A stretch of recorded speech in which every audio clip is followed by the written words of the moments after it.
가을 편지 문보근.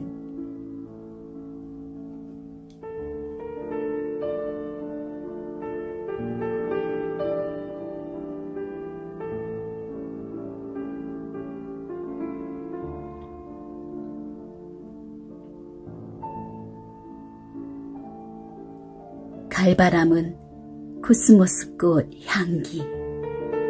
한입 물고 사뿐히 죄를 넘는 걸 보니 가을인가 봅니다. 계곡물은 낙엽 한 입이고 꿈을 찾아 졸졸 흐르는 걸 보니 가을인가 봅니다.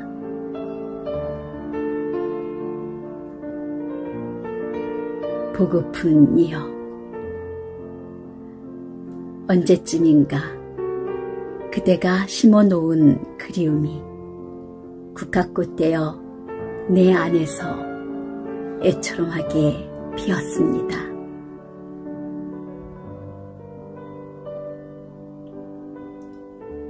국화꽃이 아름다워 그대 모습, 국화꽃 향기 그윽해 그대 마음. 그런 국화꽃 그대가 내 안에서 활짝 피었습니다.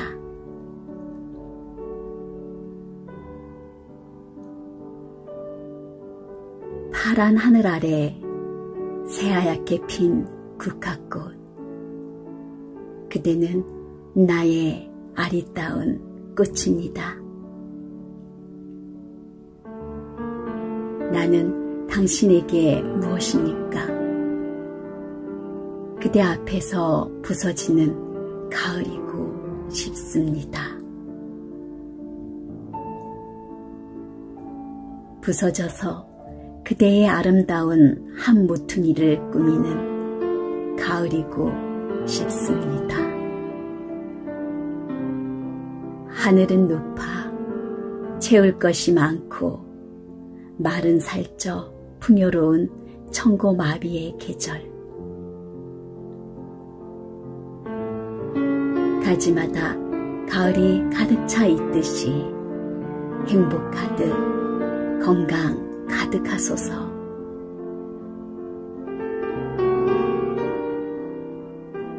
내 가진 것은 오로지 가을뿐이오니 이 가을을 드립니다.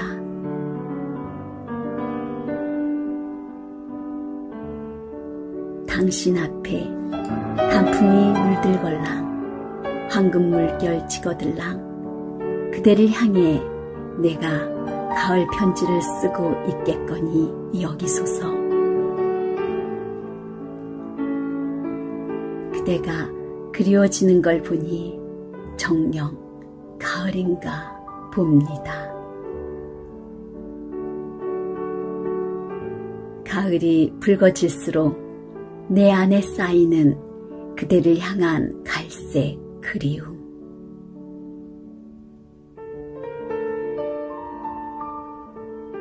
내 안에 그리움이여 부디 편안하소서. 어느 멋진 가을날에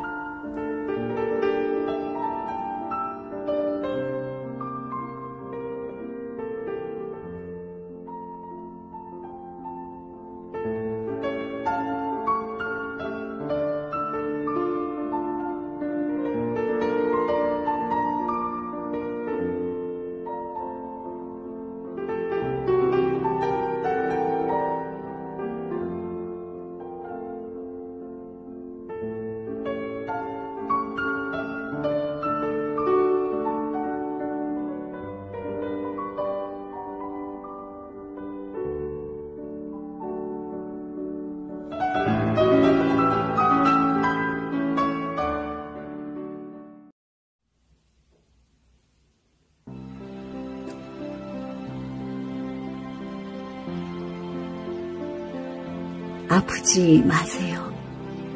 문보근.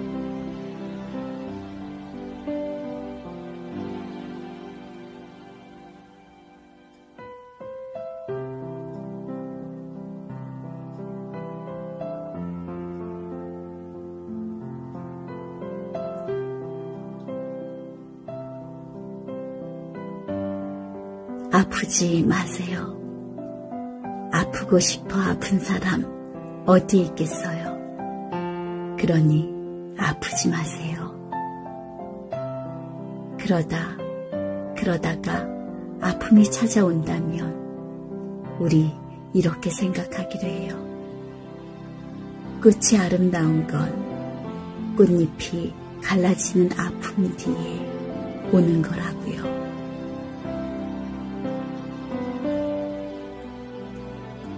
아침 해가 눈부신 건 어둠 속을 뚫고 솟아오르기에 찬란한 거라고요. 진달래꽃이 참 곱지요. 그건 아픈 겨울을 견뎌내며 피었기 때문이라 하지요. 우리 모두는 희망이란 단어를 알고 있지요. 신께서는 희망이란 단어를 왜 우리에게 주셨을까요? 그것은 세상엔 기적이란 반드시 있다는 의미겠지요. 밤하늘의 별빛 같은. 아프지 마세요. 노력하다가 그래도 아픔이 찾아오는 날에는 우리 이렇게 마음먹기로 해요. 아픔을 느낀다는 것은, 고통을 느낀다는 것은 살아있다는 증거, 그 증거는 희망의 불씨라고요. 포기하지 마세요. 언젠가는 그 불씨가 꼭 살아날 거예요. 포기만 하지 않는다면요. 힘을 내세요. 오늘은 거울을 보고 또 보며 활짝 웃어보아요. 세상 누구도 아프지 않은 사람 하나도 없다 하네요. 다 아프며 살아가는 것이 인생이라 하네요. 나도 기도할게요. 아프지 않게가 아니라 아픔을 이길 힘을 달라고요. 아프지 마세요. 그러다가 아픔이 찾아오거든 꼭 이기세요. 아니, 이길 거예요. 먹구름 터진 곳에서 방긋 비추는 햇빛처럼요. 힘을 내세요. 꼭이요.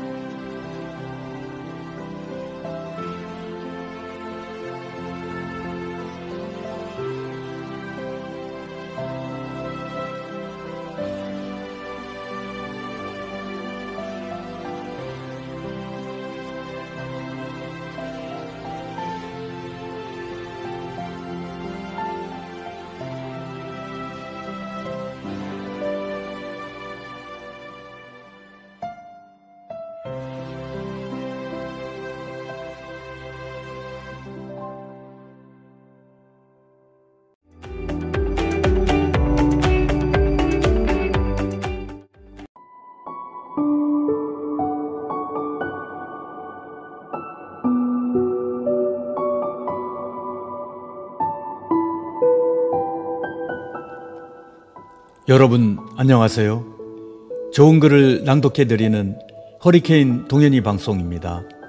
오늘의 낭송은 문보근님의 수필 아버지의 아내 나의 어머니 두 편입니다.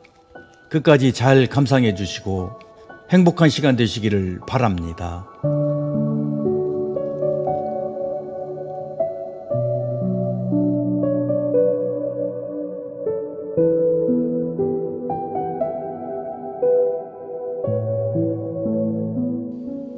아버지의 아내, 나의 어머니, 문보근.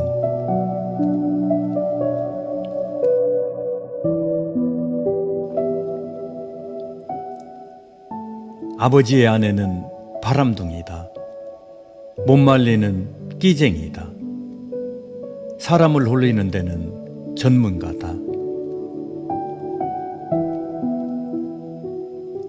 고희를 바라보는 데가 지금 생각해 보아도 아버지의 아내는 끼 많은 바람둥이가 맞다.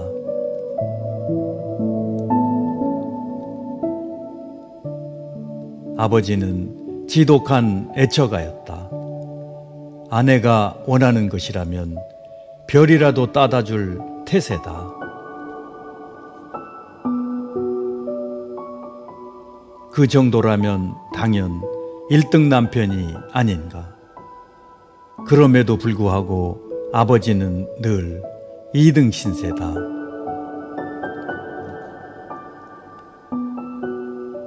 이유는 아버지의 아내에게는 남자가 생겼다. 새로운 사랑에 빠진 것이다. 사랑은 혼자서 할 수 없는 것. 그 말을 되새기면 어느 남자도 사랑에 빠졌다는 의미다. 사랑에 빠진 남자는 어렸다. 기본적인 생리 현상도 스스로 해결할 수 없는 갓난아기. 그런 남자가 사랑에 빠진 까닭은 있었다. 어른들도 초행길은 불안한 일이다. 갓 태어난 어린 남자는 오죽했으랴.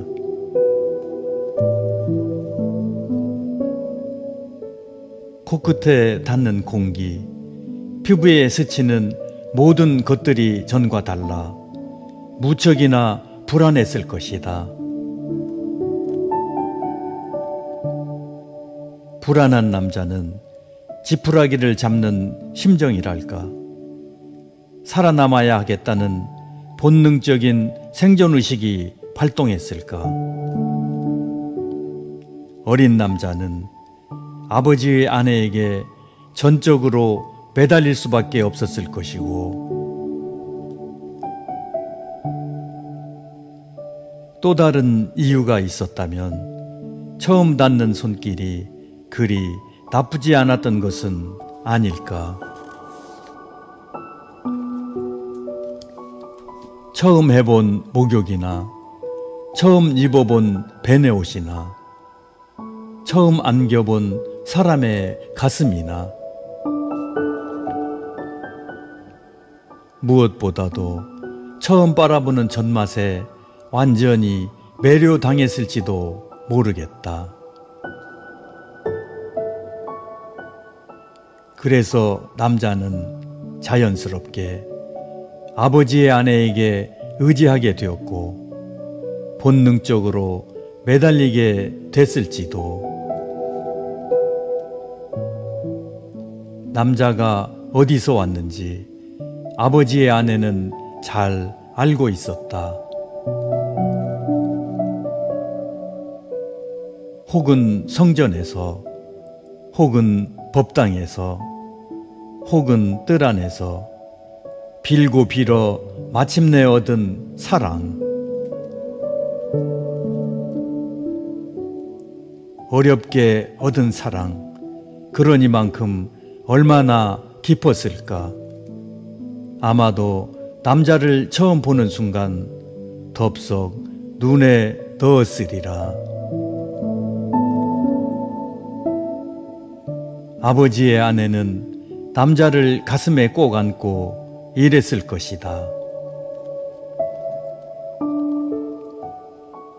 목소리 고운 새소리같이, 꽃잎에 사운대는 바람소리같이, 처음 들어본 악기소리같이 예쁘게 흐느꼈을 것이다.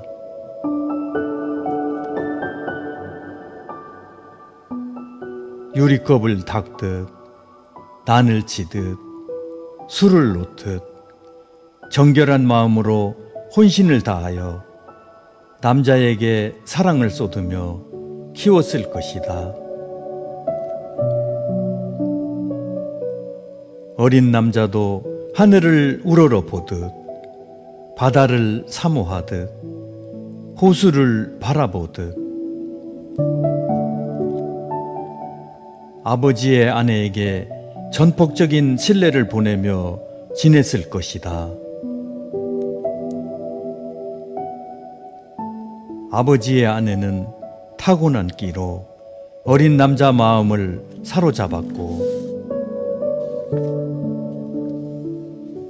남자는 탁월한 선택으로 아버지의 아내 사랑을 독차지하며 커왔을 것이다. 남자가 커서 시인이 됐다면 다음과 같은 시를 썼을지도.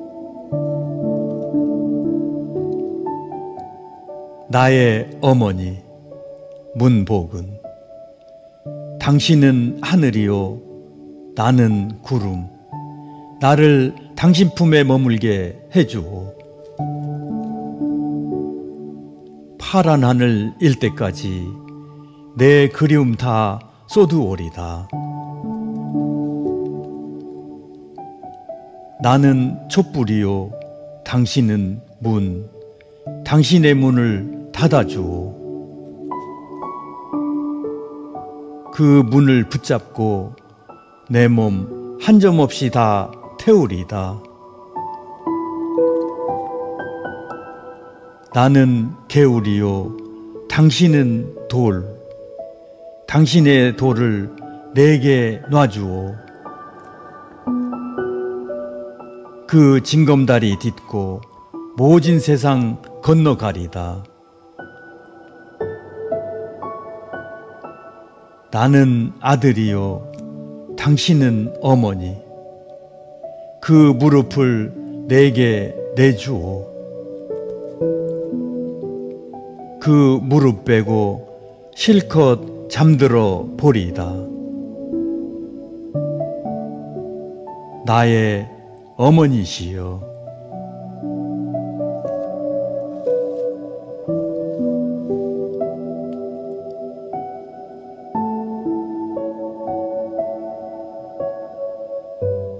지금까지 저의 낭독을 끝까지 들어주셔서 고맙습니다.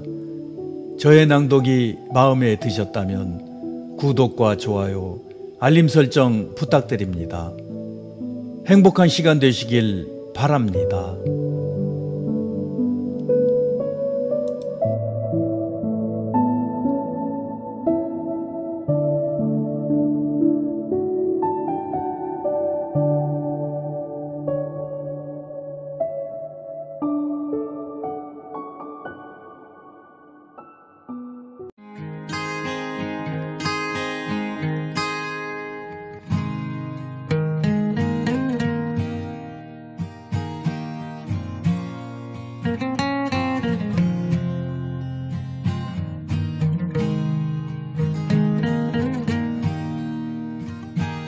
여러분 안녕하세요. 좋은 글을 낭독해드리는 허리케인 동현이 방송입니다. 오늘의 낭독은 생각쟁이 문복은님의 가을맞이 픽션 이야기 남몰래 흘리는 눈물입니다. 끝까지 잘 감상해 주시고 행복한 시간 되시기를 바랍니다.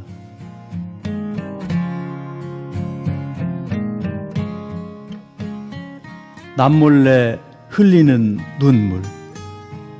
문복은.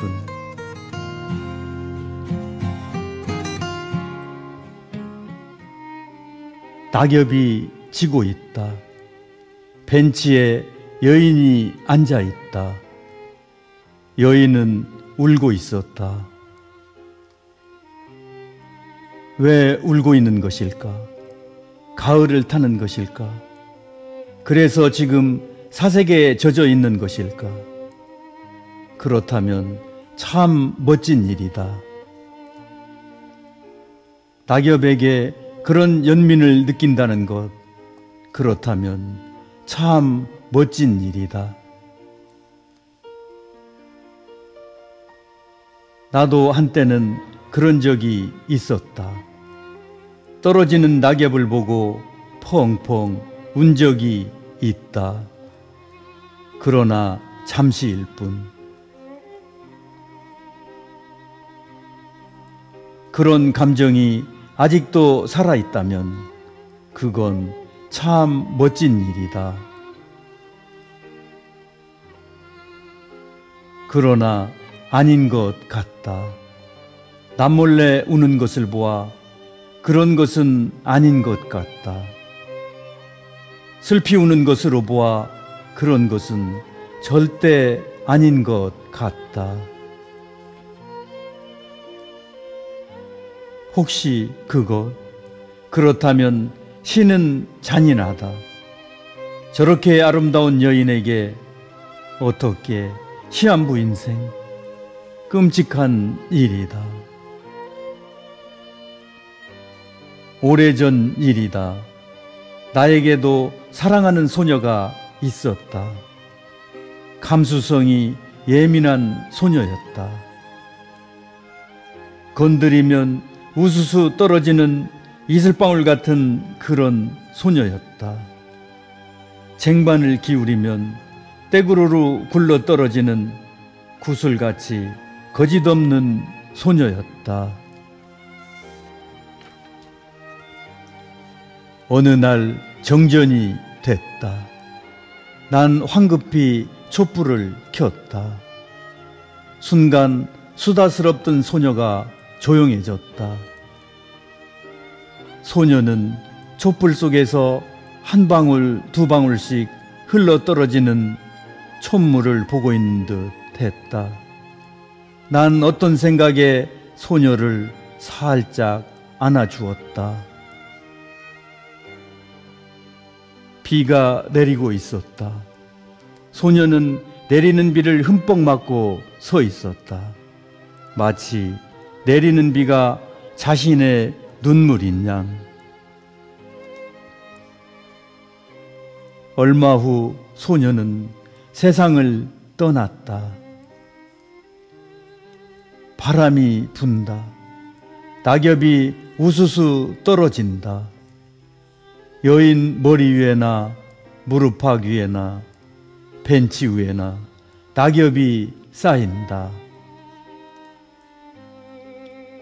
남몰래 흘리는 눈물, 옛 그 소녀 같다.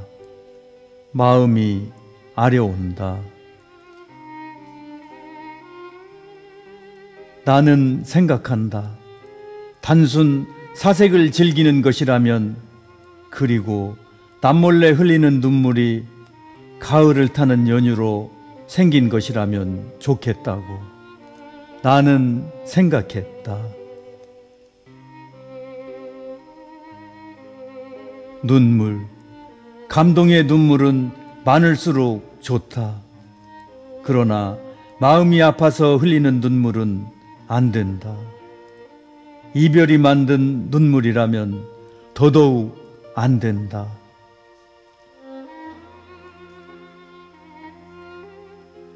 여인은 어디론가 전화를 건다. 내 전화에 벨이 울린다. 나는 전화를 받는다. 아무 말이 없다. 여인은 조용히 전화를 끊는다. 내 전화도 끊어진다. 나는 걸려온 번호로 전화를 건다. 여인 전화에서 벨소리가 난다. 여인이 전화를 받는다. 난 전화를 끊는다. 여인은 천천히 전화기를 내려놓는다. 여전히 바람이 분다. 여전히 낙엽이 진다. 여전히 여인 머리 위에나 무릎팍 위에나 벤치 위에나 낙엽이 쌓여간다.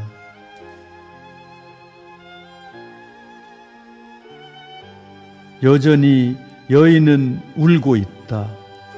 나는 내 앞가슴 깊은 곳에서 손수건을 꺼내 바람에 날려보낸다.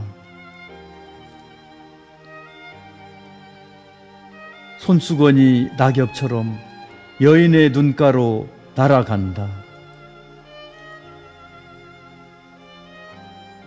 남몰래 흘리는 눈물, 그 사연 속으로 날아간다.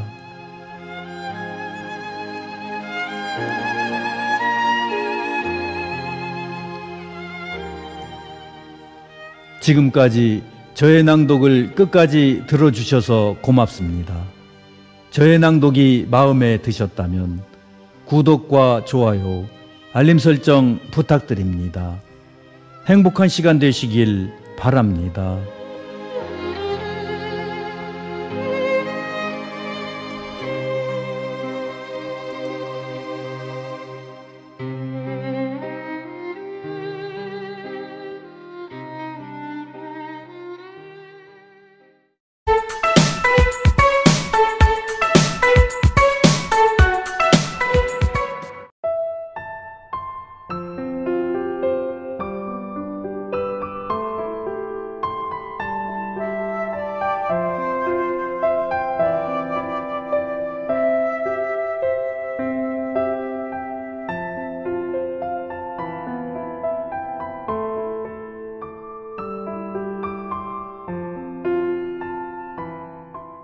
나이 드니 동창보다 서창이 더 아름답다. 은복은. 나이 드니 동창보다 서창이 더 아름답다. 요즘 나는 서창을 즐기는 재미에 푹 빠져 산다. 그동안 동창만을 바라보며 살아왔다. 동창을 통해 떠오르는 태양을 보고 어린 날 꿈을 키워왔고 희망을 굳게 세우며 살아왔다. 노란 개나리꽃을 보며 물 한 모금 물고 하늘을 쳐다보는 병아리를 가만히 바라보다 하늘에 계신 그분을 믿게 되었고, 매년 장미가 폈지만 그러려니 그냥 지나쳤던 내가 웬일로 그의 핀 장미꽃을 보는 순간 가슴이 뛰었고, 주체할 수 없어 그녀를 만나 장미꽃이 지기 전에 장가를 가버렸다. 동창은 내게 좋은 것만 보여주지 않았다. 내가 동창 앞에 앉아있는 동안에 내 인생은 비가 내리는 듯한 슬픔도 있었고, 꽃이 지는 듯한 아픔도 있었고, 열매가 떨어지는 듯한 좌절도 있었고, 낙엽이 뒹구는 듯한 고독도 내게 있었다. 산다는 것은 거리의 악사처럼 매일 낯선 곳에서 생을 연주하는 삶인가? 죽기 전에는 이 연주를 끝맺음 할 수 없기에 몸과 마음이 찌들어 이끼처럼 살기도 한다. 그러나 얼마나 다행한 일인가. 시는 참 멋지다. 인생의 말년에는 누구나 차별 없이 노년이란 공간을 주었다. 노년의 공간이란 나무들에게 가을 같은 거라고 말해도 될까? 나뭇잎들의 클라이맥스는 단풍이다. 단풍 색깔한 잎 가지기 위해 이파리들은 모진 비바람을 견뎌왔다. 그래서 단풍은 이파리에겐 면류관 같은 것이다. 시는 나무에게만 그런 것을 주지 않았다. 우리 인생들에게도 주었다.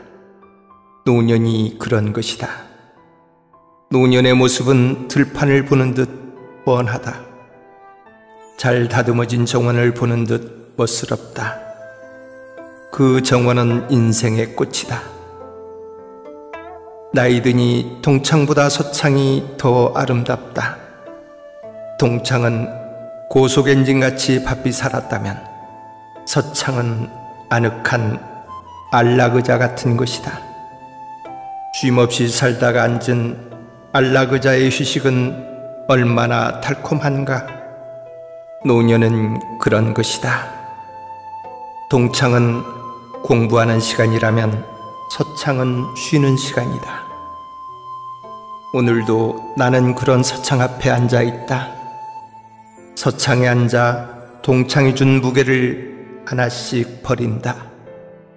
다 버리고 나니 몸과 마음이 한층 더 깃털처럼 가벼워진다. 그건 마치 지게를 벗듯 함지박을 내려놓듯 숙제를 마친 아이 마음처럼 나이 드니 동창보다 서창이 더 아름답다. 문득 생각난다.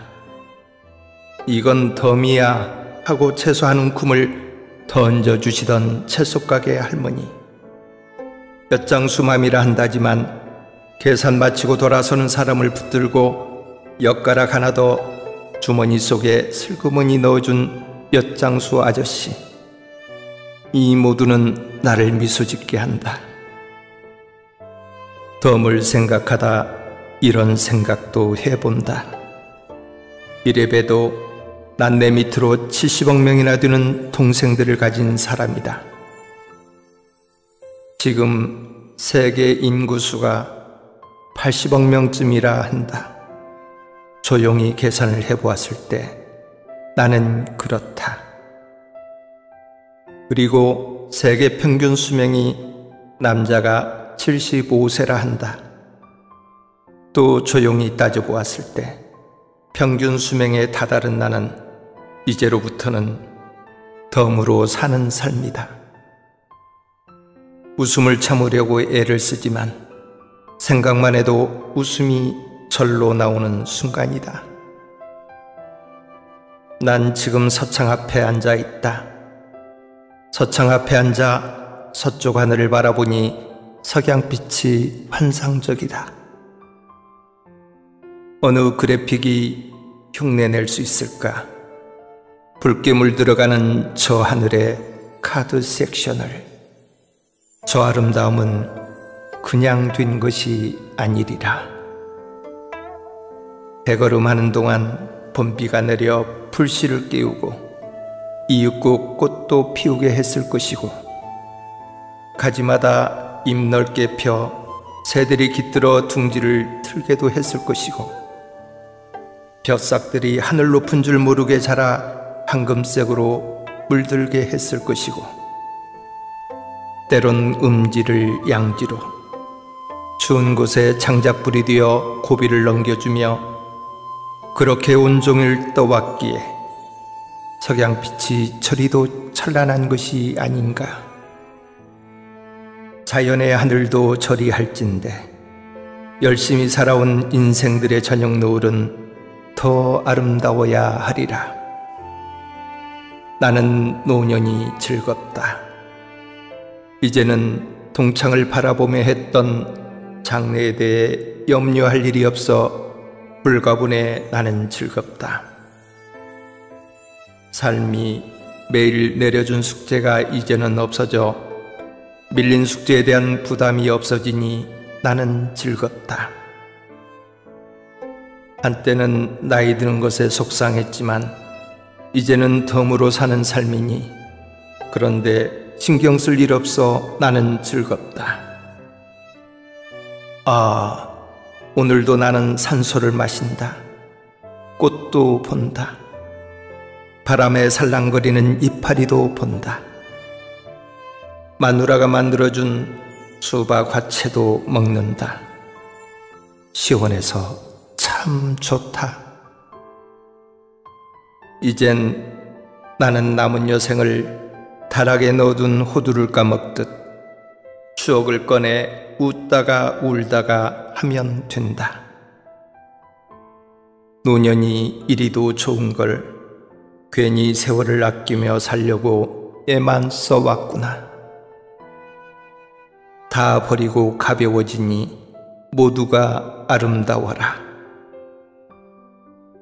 나는 서창 앞에서 소리친다. 나이 드니 동창보다 서창이 더 아름답다.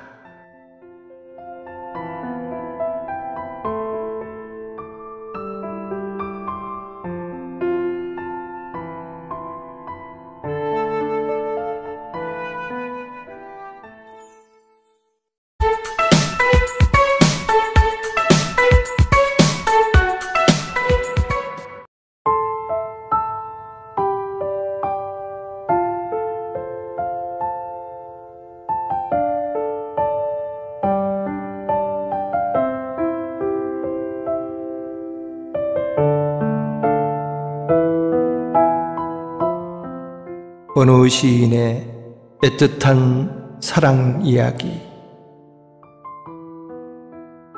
아내의 빈자리.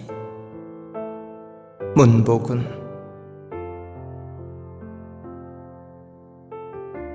단풍을 보세요. 그리고 아내를 보세요. 이유는 단풍은 봄꽃보다 더 아름다우니까요. 아내는 단풍보다 더 아름다우니까요. 얼마 전 불의의 사고로 아내를 잃은 시인이 있었습니다. 그는 사랑하는 아내가 갑자기 곁을 떠나자 그 충격을 이렇게 표현했습니다. 이렇듯 아플 줄 알았다면 차라리 그대 색으로 물들지나 말 것을. 깨질 때 함께 깨지는 유리만도 못한 내가 질 때 함께 지는 꽃잎만도 못한 내가 이렇듯 아플 줄 알았다면 차라리 그대 색으로 물들지나 말 것을. 남편에게 아내의 빈자리는 어떤 의미인가요? 아내는 떠났어도 그 손길은 남편 가슴에 남아 남편을 때때로 흔드는 바람인가요? 아내의 빈자리는 마침내 그에게 참담함이 되었습니다. 아내의 장례식을 마친 어느 날, 아내를 잃은 슬픔에 식욕이 사라지는 그에게 갑자기 허기가 몰려왔습니다. 오전 10시, 수십 년 넘도록 아내가 수프와 빵을 내어주던 바로 그 시간이었습니다.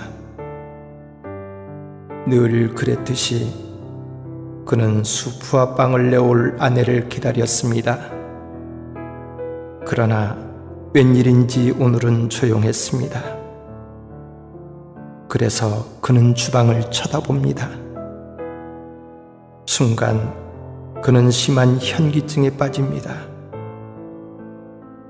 이 시간이면 수프를 끓이고 빵을 굽고 그렇게 하고 있어야 할 아내가 오늘은 보이지를 않았습니다. 순간적으로 그의 입에서 탄식이 흘러나옵니다. 절망이 전신을 휘감고 돕니다. 그리고 갑자기 추워집니다.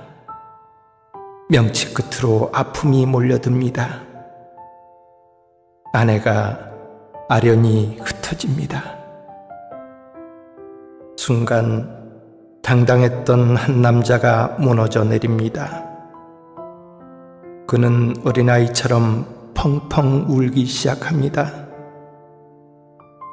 아내의 빈자리가 이토록 가슴에 큰 구멍을 낼 줄이야. 그의 온몸에 절규가 비명처럼 돋습니다. 그는 돋은 절규를 쓸어내리며 애증의 시를 시납으로 읊습니다. 내 꽃이여, 따사로운 햇살 창문 열어 맞아들이고 밥 달라 조르는 앵무새 모이 주고 나서 무심코 바라보는 그곳의 허공이여, 그 미소, 그 따스함 어딜 갔나, 길 잃은 내 꽃이여. 시인은 이렇게 읊조립니다. 부부는 깨어질 때 함께 깨어질 수 없는 걸까요? 밤 10시, 그는 심한 한기가 찾아옵니다. 어깨가 옥신옥신거립니다. 이 시간도 역시 아내가 쌍화차를 들고 들어와 그의 어깨를 주물러 주던 그 시간이었습니다. 수십 년을 넘게 함께 살다 보면 남편은 아내의 손길에 자신도 모르게 포로가 되는 것인가? 몸이 먼저 알고 그 시간에 아우성합니다. 그는 주방으로 나가 억지로 쌍화차는 타려 마실 수는 있었지만 아내가 아니면 안 되는 그 손길, 그 손길은 그 무엇으로도 대신할 수 없었기에 그는 또 한 번 아내의 빈자리에 가슴이 저려옵니다.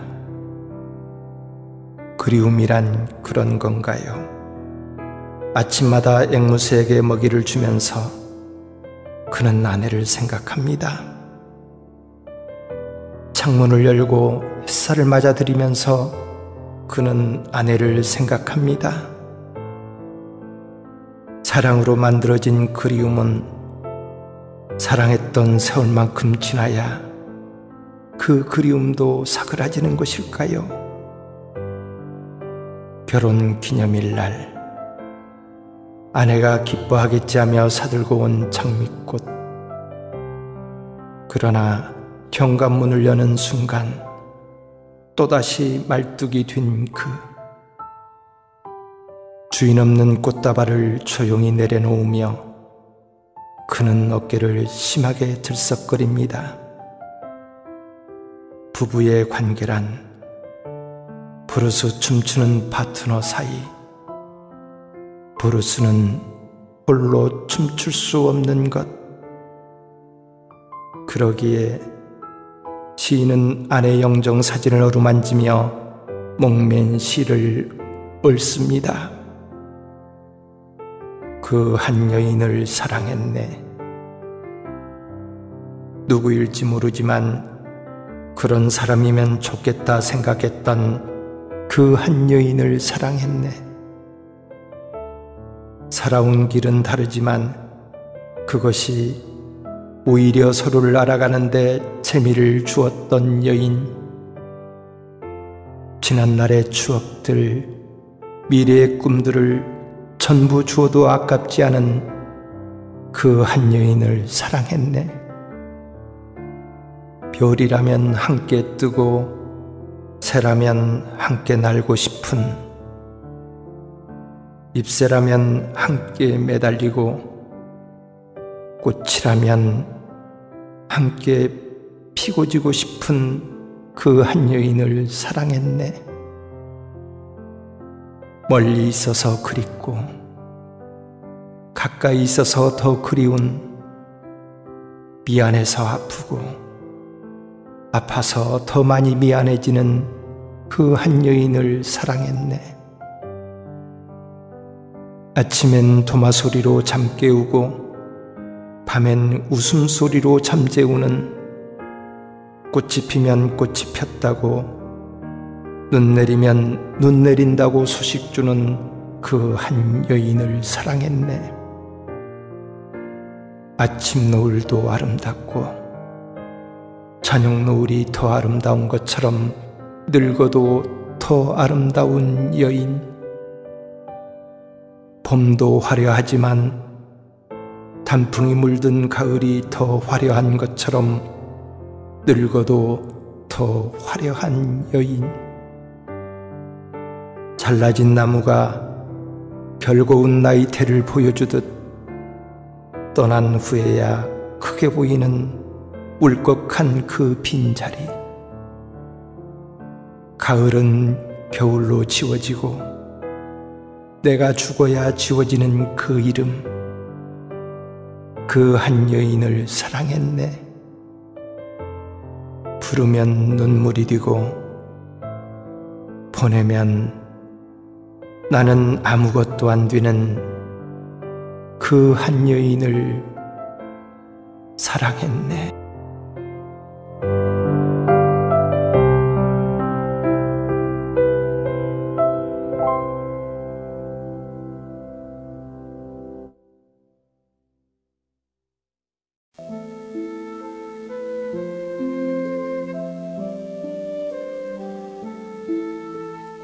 회초리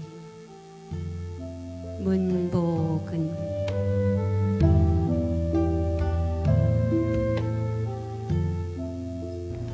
회초리는 자라나는 어린이만 필요하지 않다. 나이 들면 없어질 줄 알았던 고집이 더 성하여지고, 나이 들면 너그러운 마음이 생겨날 줄 알았는데 더 소가지가 밴댕이가 된다. 나이 들면 당연히 품어져 나와야 할 인품이 삭정이처럼 앙상해지고, 나이 들면 어른답게 충고도 있어야 하는데 말의 수줍음만 늘어간다. 남의 얘기가 아니라 내 얘기를 하고 있는 것이다. 나에게 회초리를 든다.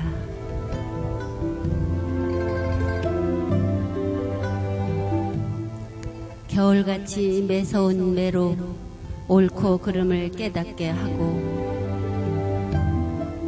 봄처럼 그윽한 봄향기 매로 메마른 정을 품어내야 한다. 그리고 회초리를 장렬한 여름볕에 달구어 고집과 아집으로 병든 응어리를 찢어야 하고, 가을같이 풍요로운 매로 이웃의 넉넉함을 선사하는 훈훈한 사랑이 되어야 한다. 나이 들면 어이할고 허리 휘어지고 점점 근력은 딸리고 모든 게 귀찮아지는 것을. 그러기에 회초리가 답이다. 나도 늙어가니 꾀만 늘고 헛소리가 이빨 사이로 여과 없이 새어나온다. 다행인 것은 눈이 침침하여 볼 수 없었던 세상을 마음의 눈을 켜고 바라보니 또 다른 미각이 살아나는 것을. 회초리로 다듬고 세상을 걷다 보니 걸어온 발자국이 예쁜 선을 그리고, 회초리로 때려 다스리니 마음이 순해지고 부드러운 북어머리 되는구나. 덤으로 저녁 노을이 이렇게 아름다웠던가.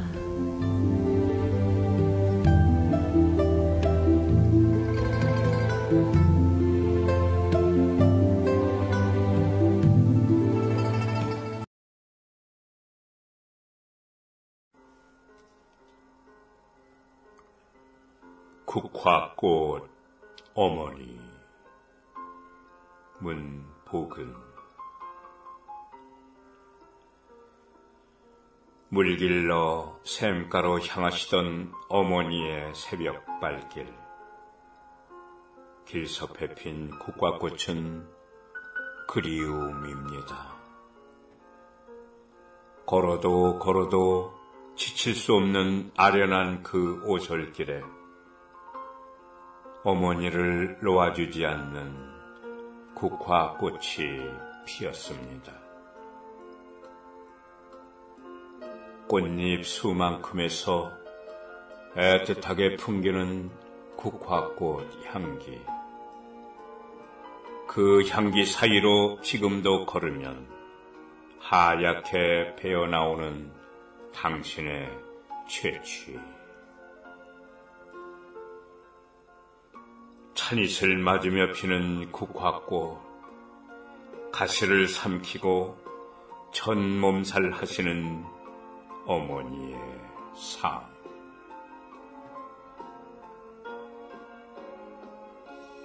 희미한 시간을 거슬러 오르면 더 선명해지는 당신의 미소. 보고품이 어디서 숨어 살 수 없는 이유입니다. 어떤 차로도 깊이를 잴 수 없고 어떤 저울로도 무게를 알 수 없는 어머니의 사랑. 품 안에 나보다 내 품 안에 더 자리한 당신입니다. 사는 일이 마지막 잎새처럼 위태롭다 하더라도 발자국은 올곧이 남기되 아름다운 꽃으로도 남을 해하지 말하시는 어머니의 당부가 내 마음에 매일 종을 칩니다. 해가 차오르기와 지기를 숱하게 하는 동안 얼룩진 세월을 화려하게 지우기 위해 국화꽃은 함초롬하게 피었다가 고상하게 진다는 것을 알았습니다. 걷는 길 곳곳마다 사나운 길을 혼잣말처럼 외롭게 사셨고 평생을 해 뜨는 방향을 뒤로 한 채 해지는 방향을 이고 지고 사셨던 어머니여. 지금 이곳은 국화꽃 잎새에 사운되는 가을바람은 시리도록 춥습니다. 몰랐던 것은 당신이 떠나신 후 나는 알았습니다. 나는 나의 해를 잃었다는 것을. 그래서 지금 나는 춥습니다. 무엇으로? 빈 내 마음에 대신 걸 길 없는 당신의 모습. 그래서 나는 이승에서 다시 당신을 만난 듯 촘촘히 국화꽃을 바라봅니다.